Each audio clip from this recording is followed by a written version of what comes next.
Reese picked it, Oprah endorsed it, Florence Pugh posted it with a matcha latte, and suddenly it sold out everywhere. Hi everyone and welcome back to my channel. For those of you who are new, welcome to my channel. My name is Shelly and here we read, we rant, and occasionally ask if Emma Watson is secretly in charge of our TBRs. Today, we're talking about a very real phenomenon, which is the rise of celebrity book clubs and how they're shaping what we read, how we read, and kind of why we read for some people. Now, is it just hype? Is it good for publishing? Or are we watching a subtle rebranding of taste making power in the literary world? Ha! Oh, I am so excited to dig in, guys, because this is very interesting to me. So, let's actually start at the top, okay? Oprah, queen of the original book club renaissance. She is. Looking into this, I obviously looked into when Oprah started everything, and it was really, really fun because Oprah started obviously before I was conscious enough to know what the heck she was talking about. So in 1996, the Oprah Winfrey Show launched her book club, and suddenly literary fiction was flying off shelves like it was tabloid gossip, okay? Books like The Deep End of the Ocean, The Bluest Eye, and A Million Little Lies, yes, that one, hit bestseller lists overnight. And this wasn't just influence, this was publishing power. Since then, we've seen the rise of Reese's Book Club, the blonde female protagonist industrial complex, Emma Watson's Our Shared Shelf, feminist reads, plus well lit Instagram photos. You had Florence Welch's Between Two Books, which is vintage gothic melancholy, really. You have Sarah Jessica Parker's SJP for Hogarth. If I'm pronouncing that wrong, apologies. But this is basically quiet literary fiction with edge. And Kaya Gerber's book club, which is Hot Girl Lit plus Joan Didion revival. And let's not forget the celebrity adjacent influencers, bookish TikTokers who can spike a book sale with a single emotional book breakdown, okay? And it's very interesting to see. It really is interesting to see. But we have to now think, what's the impact? Why do these clubs matter? Guys, first and foremost, visibility equals sales. Celebrity endorsements move books faster than almost any traditional marketing strategy. A Reese pick can turn a mid-lister into a six-figure blockbuster overnight. Publishers know this. They are watching everything just in the same way we are, but obviously through different lenses. Through the lens of, oh, we can make some money, okay? This is a business after all. They literally compete to be picked. They literally compete to be picked as her book. And I hear it. If that pick from Reese is going to get your book off the shelves and getting more money in everyone's pockets, once again, it's a business and I get it, okay? Beyond that, outside of visibility increasing sales, it's important because it's shaping taste, okay? These clubs define what counts as good or trendy or relevant when it comes to reading, okay? Reese's picks monthly, fast paced, emotional, accessible fiction featuring women navigating personal or professional transitions. Emma, she favors these feminist nonfiction, books as well as classics. And Oprah has these deep, often heavy literary narratives. And so all of these celebrity book clubs, they create a branded aesthetic of what smart modern readers should be reading. And honestly, as readers absorb this consciously or not. But beyond, that, there's also this aspect of making reading cool again. Like it or not, a celebrity holding a book makes it aspirational. We're visual creatures, and seeing Zendaya reading on a beach towel hits different than your English teacher recommending Middlemarch. It definitely does, let's be honest.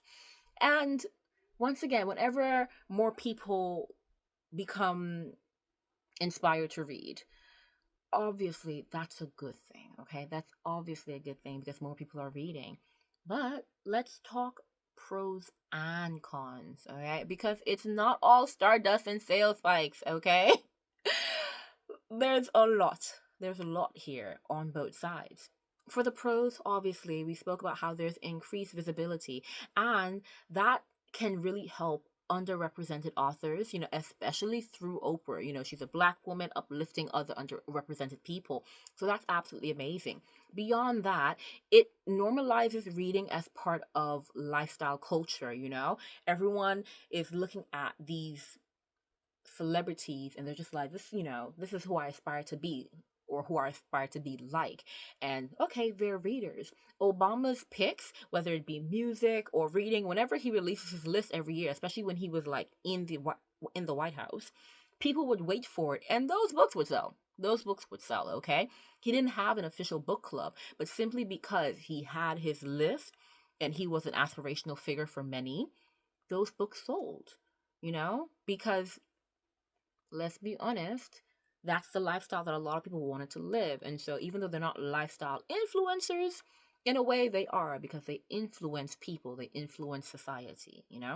Not just that, um, the book clubs, the celebrity book clubs, they definitely are creating shared experiences. Book club culture is inherently community based. You gather together with a group of friends or maybe even strangers who become friends, and you discuss a book together. You share this passion for reading, or maybe even someone who wants to become a reader, who wants to start reading more. You have this to help you. You have this book club and this community that will help you, that will actually encourage you, and you can discuss it with. Book clubs are inherently community based, and it just creates a shared experience. And for those of us who are in book clubs, or who just have community who we can share the love of books with, we know how, like, it feels good. It really is good to be a part of a community that encourages you to read, or supports your reading, or that you can scream about a book with. But beyond that, there's also the fact that, bringing fiction into the mainstream will definitely be a plus.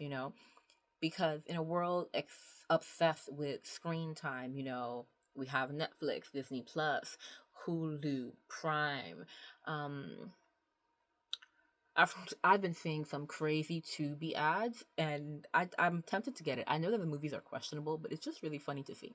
But yeah, we are in a world obsessed with screen time, and beyond TV shows, and movies, you have my phone, my iPad, my tablet, and on that, I'm on Instagram, I'm on TikTok, I'm on YouTube. Right now. Don't leave me though. Don't leave me. I'm getting to my point. I am. So bringing fiction into the mainstream, making it popular again so that people can actually step away from their screens, it will always be a great thing. Outside of it just being better for your eyes, as someone who wears glasses, I am really just begging people, please take care of your eyes. I don't think it was screen time that made my eyes like this. I didn't really have much, I wasn't too bad with screens. That's a lie. I was kind of bad with screens as a kid, so let's just scrap that. But so was everyone else in my house. And I'm the only one who has to wear glasses like this, okay? I mean, my parents are old, so that's normal. Let's get back to the topic at hand.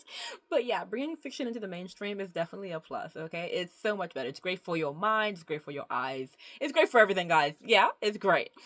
But outside of these pros, there are cons as well.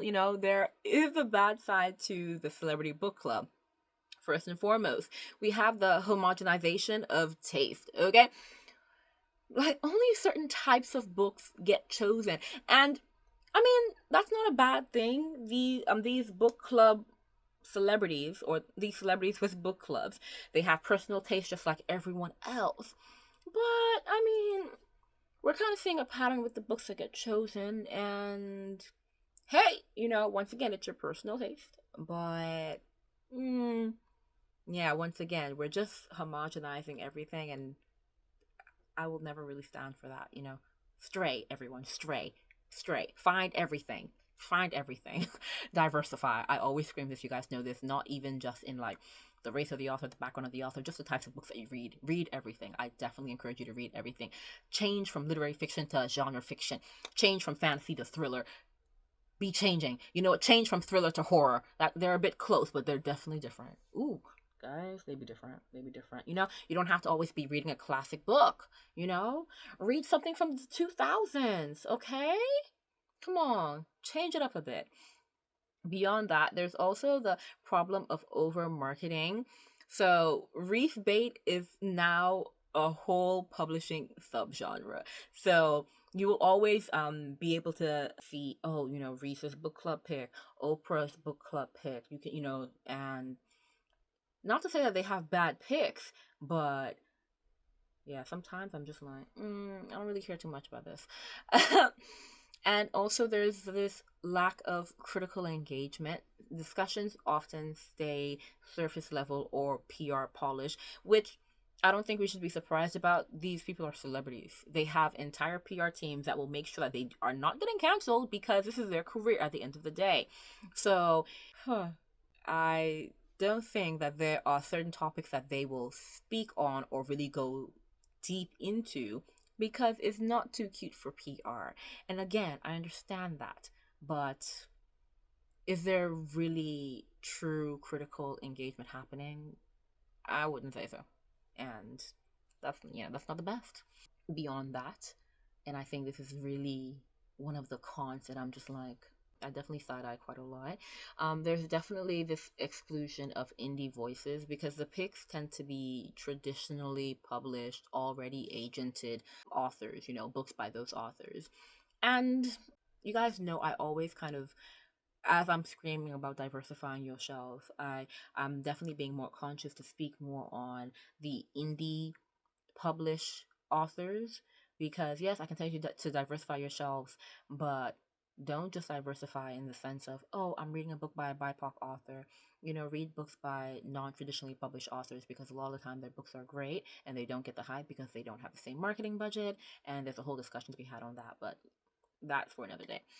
And there's also something to be said about how power gets concentrated. When a handful of celebrity readers can determine a book's commercial fate, what does that mean for smaller authors, marginalized stories, or experimental fiction? Imagine writing a book for 5 years only for it to flop because Reese picked someone else's divorce drama this month. I'd simply evaporate. I would just vanish into thin air. All that hard work and you're telling me I bombed because I didn't get picked? Oh, absolutely not. Absolutely not. Rewind. We're playing this back again, okay? This doesn't make sense, okay? Now, let's talk about us. Readers, book lovers, shelf hoarders. She says as the shelf behind her has not a single space left. It's okay. It's okay. It's okay, guys. It's okay. We're in this together. Okay. See, celebrity picks, they affect what we buy, what we prioritize, and even what we feel we should like. I say we, just, making sure that I'm talking about readers. They don't, I don't really care what the celebrity book clubs pick. I generally do not care. Which is why I don't follow them. I'm just like, if I'm reading the book as well, that's great. But whether you say it's a good book or not, I don't give a heck. No offense. But like, for those of us who follow them closely, have you ever, start to read a celebrity endorsed book, and think, okay, but this is so mid. You're just there like, what the heck? What? Okay, so Reese picked this, and I picked this book because she picked it, but it sucks, or it's mid, or it's okay, but where was the hype from? Yeah, I feel like a few of us have definitely gone through that. It's okay. It's okay to admit that you have. It's okay. Everyone has a bad day or a bad year. Like, it's okay. Because genuinely, sometimes it's the branding that you're buying, not the story. Nowadays, a lot of the time, it's the branding that you're buying, not even the celebrity books. A lot of books, you're buying branding because the book is branded, to perfection. But the story is questionable at best. And when these books dominate conversation, it's easy to feel out of the loop if you're not reading what everyone else is. I mean, I don't really speak about books with too many people because I find that a lot of people don't read the same books I'm reading, and I'm just like, that's okay. I have no one to speak about with. But at the same time, they're not reading the celebrity book picks either. So I'm just like, we're not reading any of the same books, guys. And I have no one to discuss it with. But it's okay. It's yeah, it's genuinely annoying. Not my situation, but feeling out of the loop when everyone is reading this one book. And the thing is, it's the book talk effect, just with better lighting and professional stylists, to be honest. But also, let's not pretend we haven't discovered amazing reads through some of the book clubs. Personally, I can't say that I have, to my knowledge, because like I said, I don't follow them. But from the books I know that they picked, and those books obviously blew, I haven't read them. I mean, I know that Reese gave us Where the Crawdads Sing and Seven Husbands of Evelyn Hugo. And obviously, opinions are mixed. But the fact of the matter is, the impact was undeniable. Once again, I haven't read them, so it's okay. Yeah, so the fact of the matter is, they really do have impact. So some people have discovered some of their favorite reads from these books, so from these book clubs. So they definitely have impact. But for me, I would say that the key is to actually stay curious and not just compliant, if you catch my drift. So, with all this being said, what do I want us to do with this? Okay. So, here's the vibe. I want all of us, truly, whether you're part of the celebrity book clubs or not, or even just follow it closely so that you get a good recommendation. Let's use celebrity book clubs as a starting point, not a full syllabus, please. Because if it is the full syllabus, once again, homogenization and sometimes poor quality. Don't confuse buzz with brilliance, okay? If the story doesn't resonate, that's a valid opinion of yours. That's okay if you don't agree with what everyone else loves. It's completely fine.